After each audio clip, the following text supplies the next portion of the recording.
5, 4, 3, 2, 1.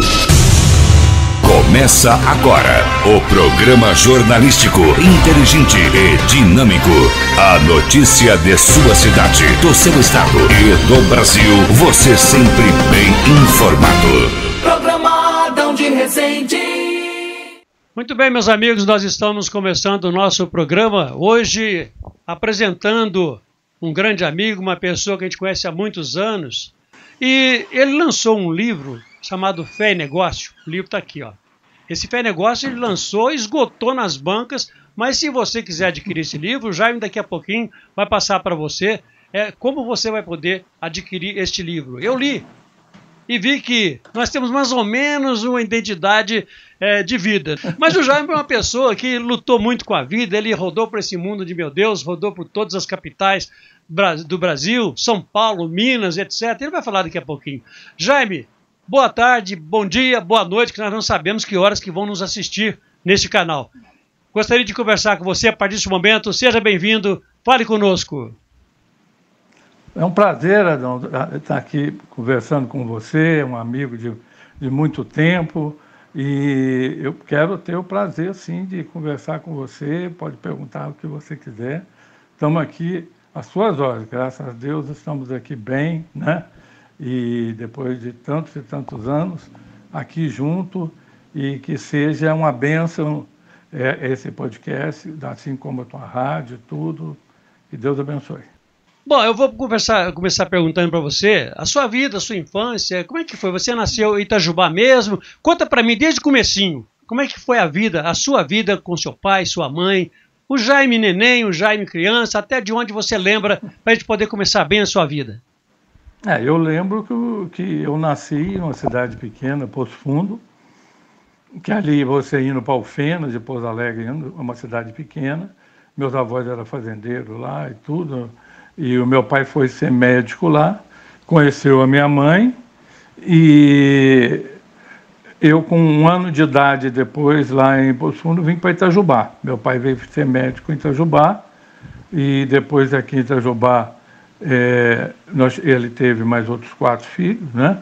Eu sou o mais velho, eu tenho uma irmã médica, Silvana, eu tenho um engenheiro, Guilherme, um outro engenheiro também, o Erasmo, e a Miriam, que é os meus irmãos, né? Que hoje moram em Campinas. Então, eu nasci em Poço Fundo, mas os outros irmãos nasceram em Itajubá. A sua infância, então, foi aqui em Itajubá. E como é que surgiu o Jaime Cardoso aí com os seus 10, 11, 12 anos? Como é que foi? Fala pra gente. Quando eu tinha meus 10, 12 anos... Já fazia arte? Já fazia. Eu morava ali para cima da rodoviária, na Presidente Roosevelt, né? E eu já tinha um kartinho ali que eu descia e ia frear lá na rodoviária. É o carrinho de guia? Já comecei gostando da coisa, né? É o antigo carrinho de guia com rolimã, ou com as rodinhas de pau ainda? Era, aqueles carrinhos tipo o rolimã. Sim. Eu parava ele só lá na rodoviária, lá quase dentro da rodoviária. Viesse carro ali, o negócio era complicado. Já queria alta velocidade. Para você que não conhece Itajubá, a rodoviária ela fica aos pés de um morro. Fica a rodoviária e a estação ferroviária. E é uma descida, né? Vai descer o Presidente Roosevelt, desce ali, já vai só ser da bobeira, você passa por cima da praça, entra dentro da rodoviária, não é assim, ô Jaime? É o que aconteceu às vezes. Caramba, e você não machucou, nem aconteceu nada? Não, tinha uns machucados, sim. Chegava em casa, às vezes, lá, arranhado todo, lá. Quebrado não, mas arranhado sempre. Mas não tomava os tapinhos da mamãe, do papai, porque fez arte, não, né? Ou tomava os tapinhos daí? Porque naquele tempo aí já apanhava um pouquinho também, né, não, Jaime? Hoje não tem mais isso. Meu pai quase não via, né? Com meu pai era maternidade, era Santa médico, Casa, hospital, médico, né? E a minha mãe também escondia, às vezes, dela, que eu podia ter caído, alguma coisa. Ela não via também, fugia um pouco dela. Não, eu com 12, 13 anos, eu já ligava o carro do meu pai, ia na garagem lá para frente, atrás, já gostava de carro, né? E interessante que depois, aos 16 anos, eu me apaixonei por causa de uma motinha, porque o pessoal não precisava ter carteira de motorista para você andar de moto, aquelas famosas cinquentinha. E nessa época da cinquentinha, eu queria muito uma, eu tinha amigos como o João Bé da Casa Sulino, que tinha uma, o Roni, lá da loja lá também, lá da praça, né? O Roni tinha também vários outros que tinham a moto, e eu queria, e eu não tinha uma maneira, eu falo no meu livro que eu queria ter, mas o meu pai não me daria, jamais, e a minha mãe também. Aí eu subornava a empregada, eu dava um dinheiro para a empregada, para a hora que a minha mãe chegasse à tarde, que ela estava para a rua, a empregada falasse que eu estava no quarto fechado, com um guidão lá de bicicleta, imitando moto, para falar que eu estava meio louco, para me poder ganhar a moto, e eu ganhei mesmo. A minha mãe ficou com medo de eu ficar louco. Mas foi por isso que você foi internado num colégio interno? Que foi por isso? Ah, não, o colégio interno eu fui porque eu tinha sido expulso quanto é colégio de Itajubá. Já era farra, né? Para você ter uma base, eu fui expulso com a Itajubá, do Major e tudo, e aí o meu pai conversou com as irmãs lá, e eu fui estudar no colégio das irmãs. E aí era poucos homens que podiam estudar no colégio das irmãs. E eu me lembro que eu chegando com a motinha lá, eu pedia para o cara abrir, correndo, abrir a porta lá, porque quando eu abria o portão lá, eu entrava com a moto de uma vez e eu passei no pé de uma freira. E aí eu fui, como diz a freira principal lá, ela pegou e falou assim, olha, eu vou, falou para o meu pai, eu vou convidar o seu filho a sair saiu do colégio das irmãs. Aí o meu pai, não vendo onde eu poderia ir, eu acabei tendo que ir para um colégio interno, que foi o Gama de Lava, fiquei 1 ano lá. Sempre era alguma coisa, para você ter uma base. Eu com 16 anos, eu troquei coisas que a minha mãe tinha em casa, então às vezes é isso que você está falando, que eu pedia emprestado para a empregada e pegava máquina de costura, aspirador de pó, juntava tudo para trocar. Algumas pessoas vão lembrar, um senhor que ficava na Boa Vista, que tinha um apelido até de Mané Cachorro, tinha opção de carro antigo, e aí eu chegava lá... Criava cavalo também, tinha... Isso mesmo. Só que ele tinha uma porção de carro antigo. Uhum. Mas aconteceu uma coisa interessante, que eu troquei com ele, aí eu dava para ele, eu era de menor, né? Ele não podia fazer isso, mas eu dei para ele aspirador de pó, um rádio que a minha mãe trouxe dos Estados Unidos para mim, de comunicador, aí máquina de costura, dei tudo para ele. Aí eu virei para ele e falei assim, escuta, agora eu estou pegando o carro, era um Cinca velho, mas não tem documento nenhum. Ele falou, mas também para que documento? Você é de menor, você não pode andar, então da mesma forma você não precisa de documento. E aí eu tive com ele lá, foi esse Cinca. Depois de outras vezes também, eu juntei dinheiro de todo lado e tal, e fiz um negócio num Gordini, aqueles carros velhos, antigos que ele tinha lá, e que eu era apaixonado, né, por esses carros. Até teve uma ocasião, eu conto no livro, de um outro Cinca que eu estava estudando com a Itajubá, e fui com os amigos, na subida todo mundo empurrava, na descida todo mundo segurava. E fui dar uma volta na praça, as moças estavam lá, meus amigos, vamos lá dar uma volta na praça e tal, e eu fui dar uma volta na praça e o guarda me parou. Aí o guarda olhou e falou assim, você tem documento desse carro? Não tenho. Eu desce do carro, não tinha jeito de abrir a porta, que era amarrado de corda, então eu pulei pelo vidro de trás. Isso a praça, já todo mundo rindo, né? Todo mundo morrendo de rir. E o guarda nervoso, bravo, aí ele pegou e falou assim, aqui, ó, eu não vou nem falar mais nada, você some com isso daqui, que você está parando o trânsito, por favor, some daqui. Aí eu fui ligar o carro, ainda o carro não estava pegando direito, o guarda teve que ajudar a empurrar o carro. Uma história assim. Brincando lá, que eu estava meio maluco com guidão de bicicleta, subornava a empregada, dava um dinheiro para ela falar para minha mãe que eu passei o dia inteiro ali para lá para cá com isso. Minha mãe achava que eu estou ficando louca, ela acabou me dando uma moto, né? Ela te deu a moto? Uma cinquentinha. E meu pai, foi interessante, a hora que meu pai chegou e viu a moto, né? E eu não andava bem ainda, eu estava ainda ali treinando. E o meu pai pegou, eu fiquei até com dó dele, que ele muito nervoso, falou, isso aí é de mão dada com Jesus. Ele quis dizer que eu ia passar, que era muito perigoso, né? Sim. E eu tinha 15, 16 anos. Eu era muito novo e depois eu acabei arranjando uma moto.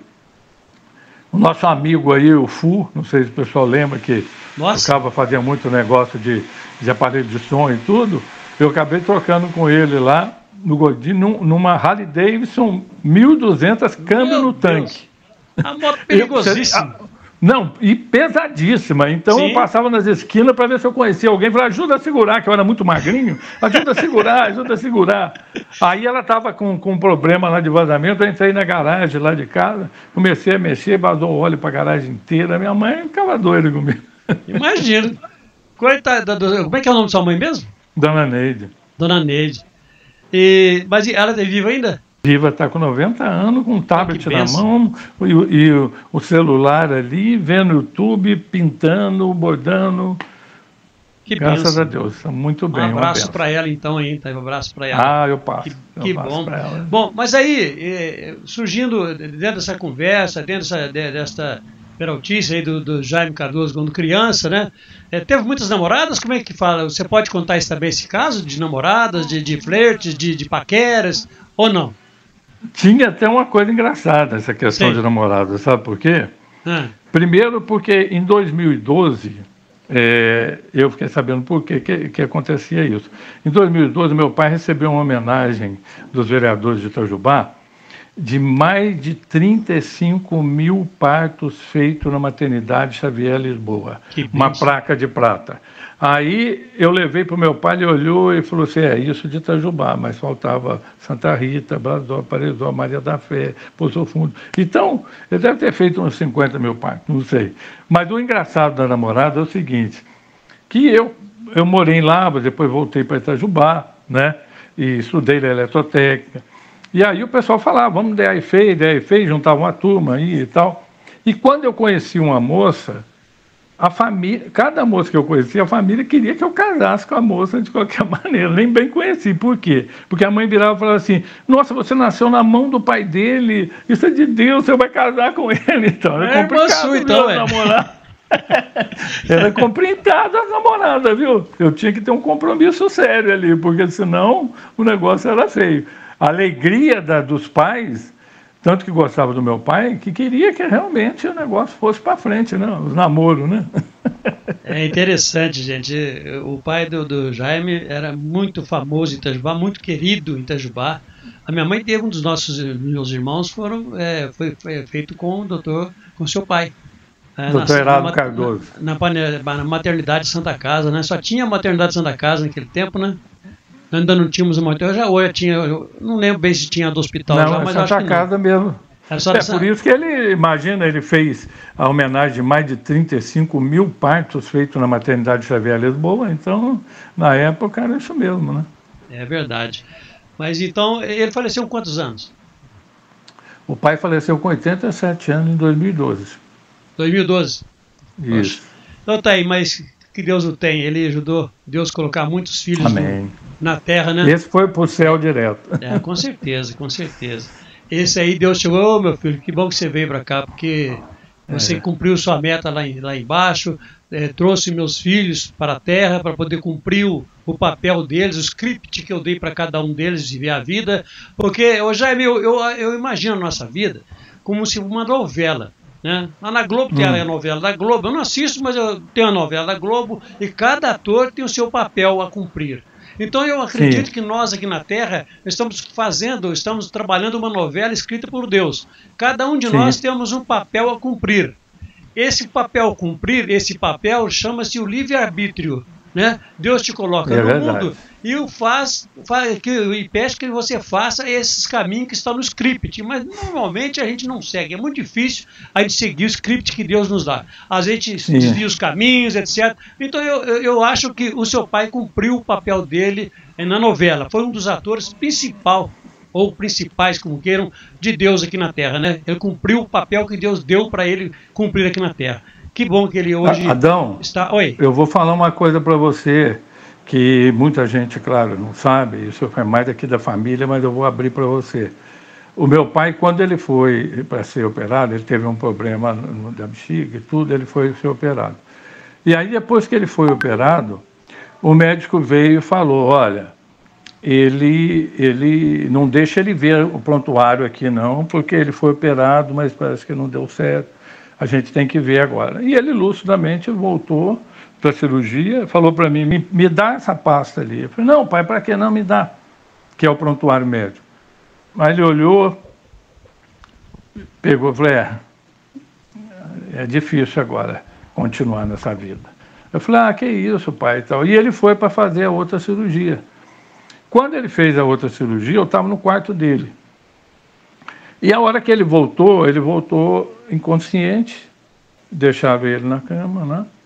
E eu me lembro, meu pai era muito importante para mim, mas muito mesmo, para a cidade inteira, mas para mim muito mais que seu filho dele. Com certeza. E eu me lembro, Adão, que eu abaixei a cabeça, orando, pedindo para Deus não levar ele, que eu estava vendo ali uma situação que ele não ia sair.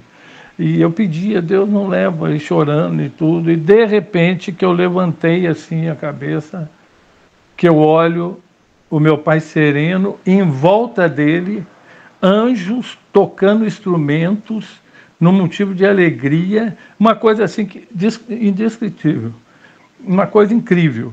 E o meu pai sereno e tudo, e aquilo me tocou muito o coração, a ponto de eu parar de chorar e falar, Deus quer e Deus está buscando ele está indo. E ali, daqui a pouco, eu acabei indo embora para casa, meu cunhado veio para ficar um pouco lá com ele ainda estava inconsciente. E quando foi de manhã cedo, meu cunhado chegou em casa e falou, olha, papai realmente, o Dr. acabou falecendo. Então, uma coisa que eu guardo no meu coração, e isso é muito importante, porque muita gente pode não acreditar na minha visão, mas essa visão trouxe para mim, e depois que eu passei para minha família, uma tranquilidade muito grande, porque mostrava ali aonde meu pai estava indo. Aquela visão que eu tive dos anjos, tocando instrumentos alegres, é porque estava levando para Deus uma pessoa importante. Com certeza. É tremendo isso, mas é uma verdade linda, é uma coisa que marcou muito a gente, porque aí nós falamos, ele está preparado para estar lá com o Senhor. Amém. Eu acredito que hoje quando você olha as pessoas e conhece aqueles que ele colocou no mundo, né? Ajudando a Deus a colocar no mundo o seu filho, o Filho de Deus, ele colocando no mundo, porque ele deve ter passado por muitos caminhos, por muitas provações nessa vida, né? Muitas. Mas que Deus o tenha, né? E cumpriu o seu papel, e você como filho também cumpriu o seu papel como filho. Agora, e como é que surgiu a corrida de carro na sua vida? Se você é apaixonado por motos, de repente você vai parar em Interlagos, vai conhecer José Carlos Passe, vai conhecer o Wilson Fittipaldi, Nelson Fittipaldi, etc. Conta um pouquinho dessa parte da sua vida para nós aí. Sim. É interessante porque eu me lembro que eu crescendo, eu tinha a coleção da 4 rodas, né? Eu via ali as corridas iniciais do Emerson Fittipaldi, e eu me lembro que a televisão era muito difícil de passar assim corrida, você via mais pelas revistas e tal, não tinha a tecnologia que tinha hoje, né? Que ano que foi isso? Mas isso foi em 80, e 70 e pouco, 80, porque... E o que aconteceu? Eu me lembro de assistir um filme com Al Pacino, Um Instante, Uma Vida. Muito difícil você achar esse filme. E esse filme é a história de um piloto, que no caso é o Al Pacino, e as filmagens foram feitas na Braba do Carlos Passe, que era piloto brasileiro da Fórmula 1, junto na época com o Emerson Fittipaldi, começo mesmo da Fórmula 1 ali. E aí eu assisti esse filme e eu falei, eu não quero mais nada na vida, eu quero ser piloto. E aí o que eu fiz? Eu peguei, já tinha meus 18 anos, eu tinha um carro, um Puma e tudo, e já fazia as minhas loucuras aqui em Itajubá, que eu conto no livro lá, de pular, tentar pular o rio do BPS, calculando peso do carro mais velocidade, os meus amigos ninguém pulou, eu pulei, caí dentro do rio com as 4 rodas para cima. Isso aí é uma porção de história, né? Quer dizer que aquela criança continuou depois. Não, aí é aquela coisa de velocidade, né? E querendo velocidade. Aí sofri vários acidentes aqui em Itajubá. Teve uma vez que saiu no jornal que eu bati 3 carros em 3 dias. Então, eram uns negócios muito loucos. Mas o interessante é que eu cheguei no meu pai, não em casa, mas no consultório dele, e no meio daquela mulherada tudo, para ser atendido, que ele era ginecologista, né? Atendeu as mulheres, no final falou assim, mas o que você quer falar comigo que você não fala lá em casa? Eu falei, pai, porque é muito sério. Meus irmãos vão fazer engenharia, medicina, tudo, eu quero ser piloto de corrida. Aí meu pai falou, você está ficando doido, porque o que via na televisão era morrer. Morreu o Rony Petro, o François Sever, Didier Peroni, vários outros pilotos estavam morrendo direto. Era realmente, naquela época, um perigo muito grande era a Fórmula 1, porque não tinha tecnologia que tinha hoje. Hoje não, hoje você vê o cara bater 300 por hora e se safar.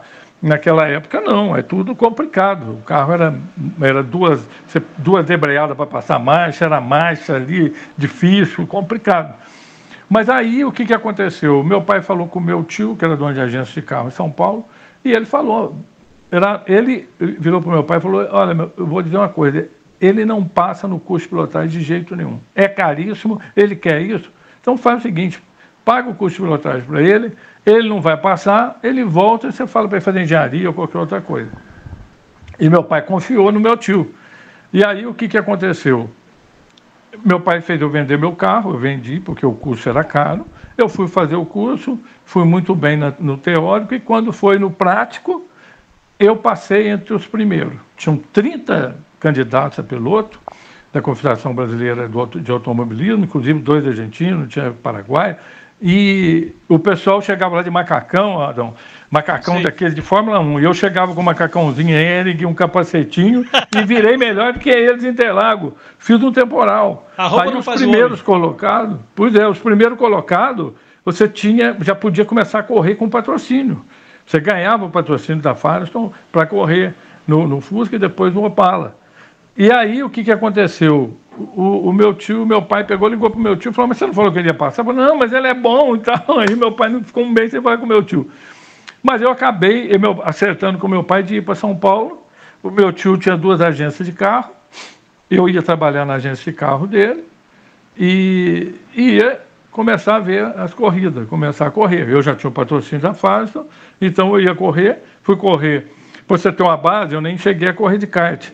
Eu corri na Stock Car, fiz as 2 corridas, era um motor muito ruim, um carro ruim, depois fiz onde eu vou, mas o principal mesmo foi a Fórmula Ford.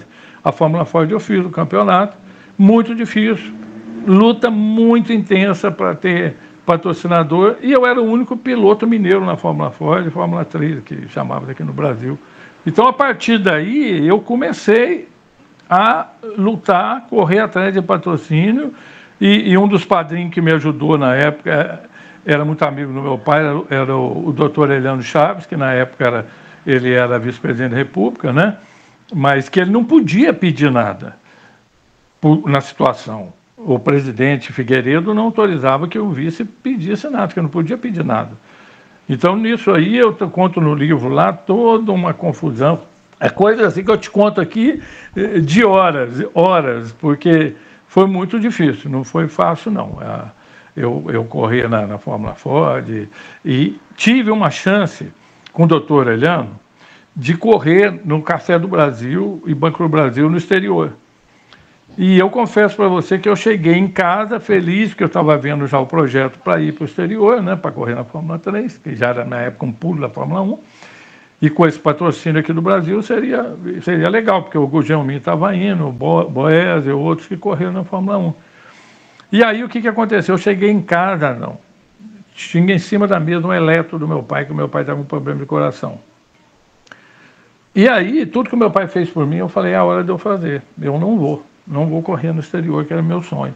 E olha que era difícil, porque o Gugel me falou, você vai para o exterior, você vai para a Inglaterra, e lá o negócio é o seguinte, é sanduíche e pista o dia inteiro. Então, se você gosta mesmo, tudo bem, porque você não vai nada, você só vê treino, depois você faz a corrida, é difícil, você vai lutar muito.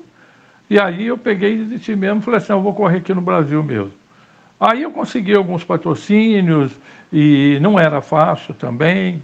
O maior problema meu era ser piloto mineiro, né? Esse era o maior problema. Lá não tinha pista em Minas, então era difícil. Tinha o Toninho da Mata, que depois veio o filho dele correr até a Fórmula 1, que é o Cristiano da Mata, mas não tínhamos ajuda fácil de mineiro. Eu conto um livro, várias histórias a respeito da luta minha para buscar patrocínio. Interessante que eu vou contar uma história que é muito bacana, que o pessoal às vezes pede para me contar quando eu faço alguma entrevista e tal. Eu estava correndo na Fórmula Ford e fomos correr no Rio de Janeiro. A gente estava testando o motor a álcool, que era uma questão de mudanças de giclê, porque estava muito difícil de acertar, o motor falhava demais, e a gente tentando acertar e tal. E tinha um piloto, o Silva, que ele estava fazendo uma corrida, porque ele ia correr na Fórmula Ford inglesa. Ele ia fazer uma corrida com a gente, ele era casado, a mulher estava do lado, e ele estava ali treinando com a gente, andando atrás, o carro falhando o tempo todo, o meu também falhando, problema de giclê.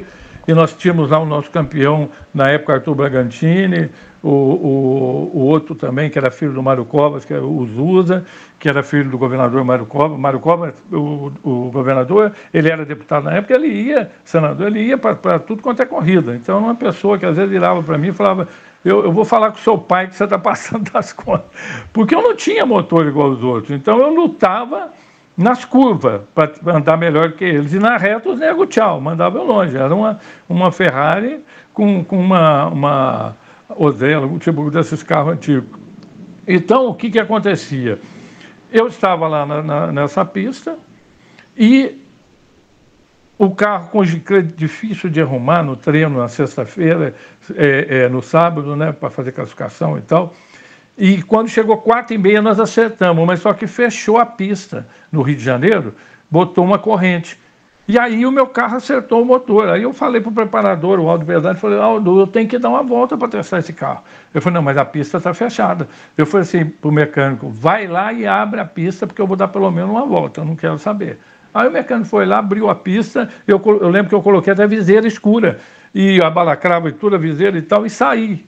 A hora que eu saí, os pilotos juntou com todo mundo e falaram assim, vamos ver o mineiro bater. Olha o que eles falaram.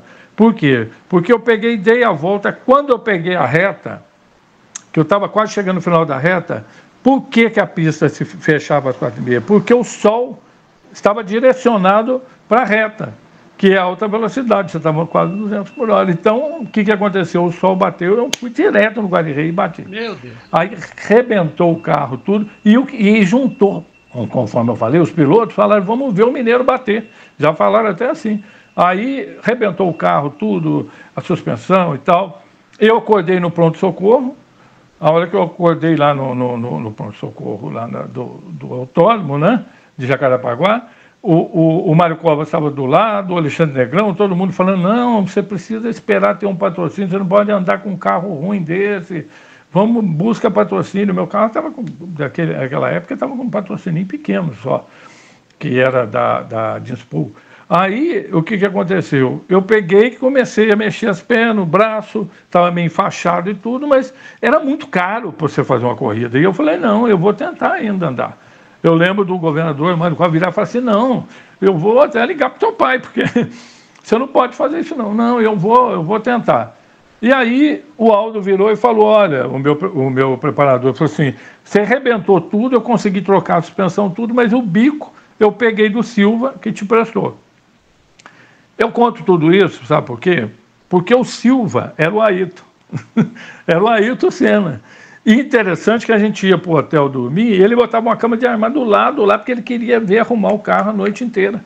E ele estava ali fazendo os testes, porque ele tinha sido vice-campeão de kart. O Brandel foi o campeão mundial e ele tinha sido o vice. E aí ele já ia começar na Fórmula Ford. Ele já estava com o patrocínio já acertado, da Dinspool, do Banese e tal. E aí ele tinha que treinar no Brasil para ir. E foi essa corrida que ele fez com a gente, que deu problema no carro direto, para ele não foi nada, mas ele me emprestou o bico. E aí foi engraçado que teve uma época, eu não sei se o pessoal sabe, mas o Ayrton Senna teve aqui em Itajubá. Por que ele teve aqui em Itajubá? Porque ele veio trocar um helicóptero dele, uma turbina, por 2 turbinas. E o diretor, na época, o Sábio, que era amigo meu, falou: Jaime, ele está chegando aqui, ele vai trocar os helicópteros e vai embora, porque ele tem muito compromisso, Banco Nacional, aquela coisa toda. E você conheceu ele tudo, você não quer vir? E ele, na época lá que eu corri no Rio, o pessoal falava para ele, ele chegou a me falar: você é o mineiro maluco, quer dizer, não tem nem jeito, né? E ele falou uma coisa dela.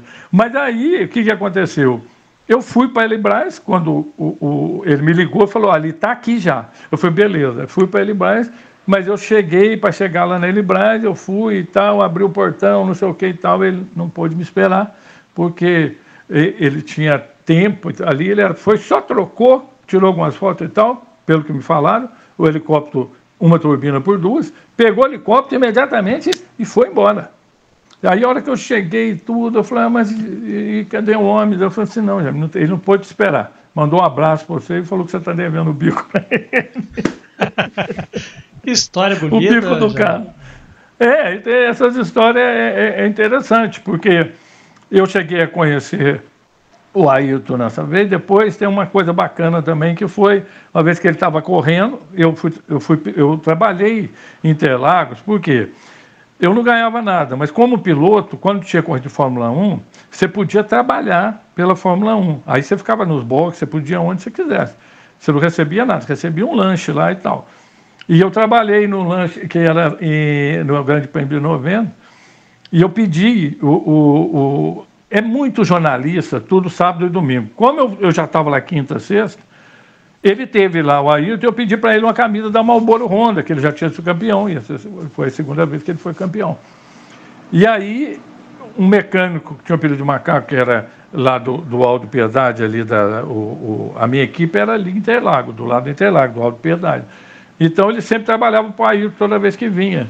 E aí eu pedi para ele, para que ele me arranjasse essa blusa, e ele falou: olha, depois da corrida eu deixo para você uma.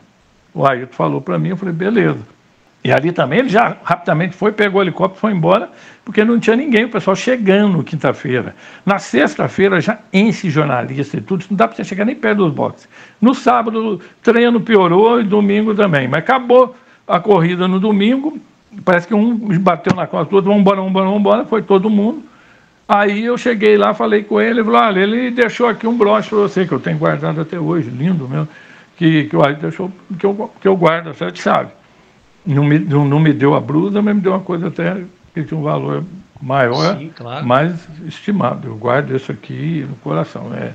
E interessante que depois a corrida, ele teve depois uma vez em Campos Jordão, que eu tive rápido vendo ele lá, passando, cumprimentando, mas não tinha jeito de você chegar perto dele. É sempre cheio demais de gente. Muita gente em volta dele. Mas é interessante que muita gente não sabe que ele teve em Itajubá, né? Então ele teve realmente em Itajubá. Eles pegam um helicóptero, sabe outro, é igual uma vez teve o Eike Batista aqui, o diretor era amigo meu, falou: nós vamos tomar um café lá na praça. Aí tomamos um café com o Eike Batista, ele ali, e ele estava comprando um helicóptero também. Várias pessoas tiveram, né, aqui em Itajubá, para personalidades, tudo, comprar helicóptero, né?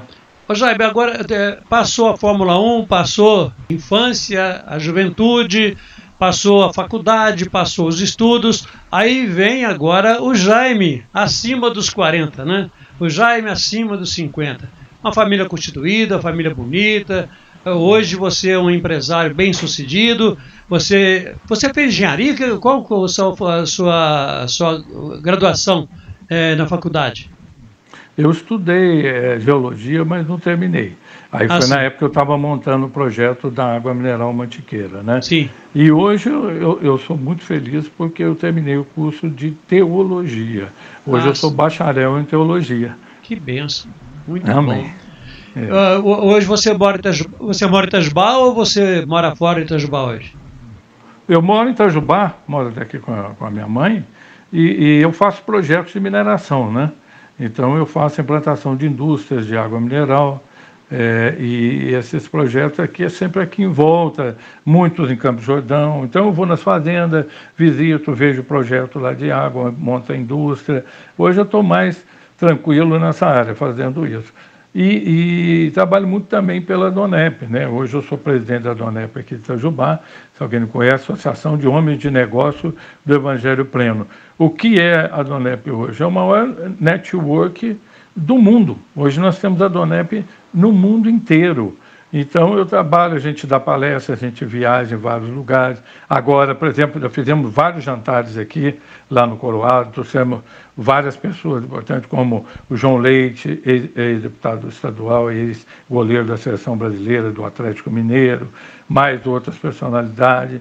E já vamos agora para mais um jantar, no dia 17 de maio, onde nós vamos trazer aqui uma pessoa sensacional, que trabalhou em várias televisões e tal, e que é muito, muito vivido, muito inteligente e tal, que é daqui, hoje mora em Pouso Alegre, Martinelli. Eu convido a todos a participar desse jantar, que vai ser muito bacana a palestra dele lá nesse jantar. Eu gostaria de agradecer a sua atenção, agradecer a sua calma em esperar, né, esse tempo todo, mas nós vamos conversar mais vezes.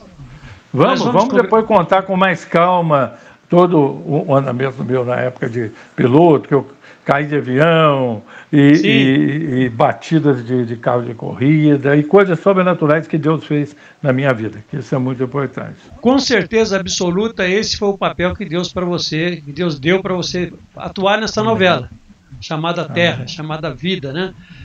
Eu gostaria de agradecer a você, agradecer às pessoas que estão nos assistindo, ouvindo, assistindo a nossa live aqui através do YouTube, do canal Adão de Rezende. Eu só tenho a agradecer a você. Nós estamos com mais de 27 mil visualizações em nosso canal. Fico muito feliz, mas eu fico triste ao mesmo tempo, porque de 27 mil visualizações no nosso canal, temos apenas 320 inscritos. Então eu peço a você que, por favor, inscreva-se no nosso canal lá, tá ok? Aperte o like, dê um like, nos ajude aí a manter esse canal no ar. Não cobra nada, não paga nada, é só você compartilhar lá no seu grupo de amigos, do WhatsApp, e você vai nos ajudar e muito. Ô Jaime, eu estou vendo um cartaz aí atrás de você, antes de encerrar, fala um pouquinho desse cartaz pra gente. Ah, tá. Aqui em cima você vê eu correndo depois que eu parei de correr de Fórmula, tudo, eu corri de rally. Então, essas fotos aqui é do Campeonato Brasileiro da Mitsubishi Cup, que eu participei, aqui também, onde eu estou uma caminhonete voando, e aqui foi o outro evento que eu corri, que foi na Fórmula 3, em 2000, onde eu fiz várias corridas da Fórmula 3, aqui no Brasil, tinha Argentina e outros lugares, e eu tive um acidente muito forte em Porto Alegre, que eu tive rompimento de ligamento, com um patrocínio de mais de $50 mil por mês, eu acabei perdendo para outro piloto. E isso foi uma coisa que me trouxe muita tristeza, porque eu tinha um carro de ponta e tudo, e a 200, quase 220 por hora, saiu a roda traseira, apesar de que eu dei uma volta, parei no box, a telemetria, tudo dizendo que não tinha problema nenhum, mas saiu a roda, capotou, e me tiraram do carro e eu tive rompimento de ligamento. Aí eu fiquei 3 meses de muleta e tudo, e não pude completar as outras corridas do campeonato de Fórmula 3, né? Puxa, e aí foi o fim meu da Fórmula 3. Que coisa, tá aí, histórias, né? História do nosso amigo Jaime. E de novo, vou mostrar para você, deixa eu colocar aqui, vou mostrar para você de novo aqui o livro do Jaime. Aliás, Jaime, gostaria que você falasse aí para os nossos, quem está nos assistindo, onde adquire ainda tem como adquirir esse livro? Jaime Cardoso, Fé e Negócios, ou está esgotado nas bancas? Como é que a pessoa que está no sítio pode adquirir esse livro? Nós estamos já na 2ª edição. Graças a Deus, vendeu mais de 500. Hoje você adquire você põe no Google, aí você adquire pelo Mercado Livre, Amazon,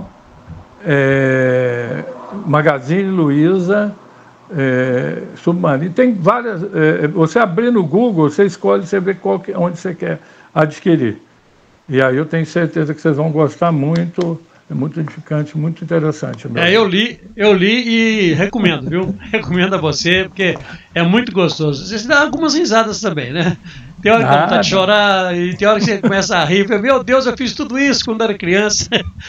Tem uma amiga minha, Adão, que ela fala assim: ô Jaime, o seu livro me emociona, faz eu rir, me alegra e me tristeza. Eu falei, mas tudo isso? Me leva ao passado, eu fazia tudo isso. Me leva ao passado. Ei, tempinho bom. Ô Jaime, obrigado, meu amigo, pela sua entrevista, por enriquecer ainda mais o meu canal.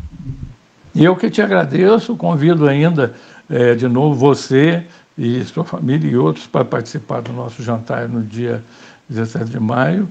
E agradeço muito aí a oportunidade de estar conversando com você e dizer para você que vai ser um prazer continuarmos aí a gente fazer essa entrevista e contando mais outras situações aí que eu passei na época que ocorria. Tem muita coisa interessante que eu conto no livro e coisas sobrenaturais de Deus, que é o mais maravilhoso, né? É você saber que você tem aí, hoje eu só tenho a agradecer a Deus por eu estar aqui conversando com você e tudo, porque Ele me livrou de muita coisa. Com certeza. Agora você tinha que passar por tudo isso que você passou, com certeza.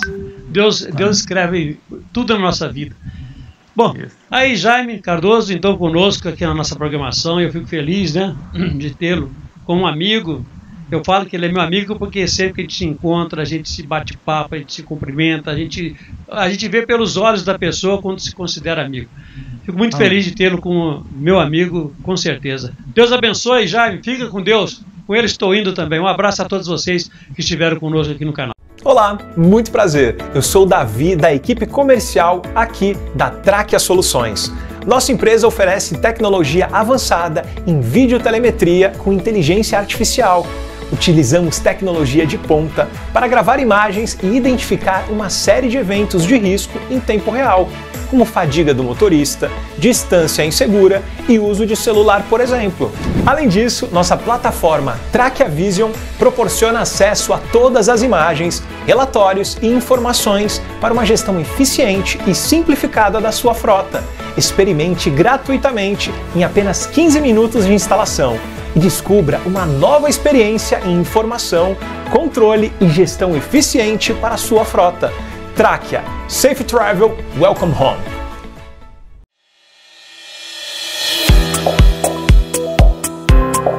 Sorveteria do Mauro. Fábrica atacado e varejo.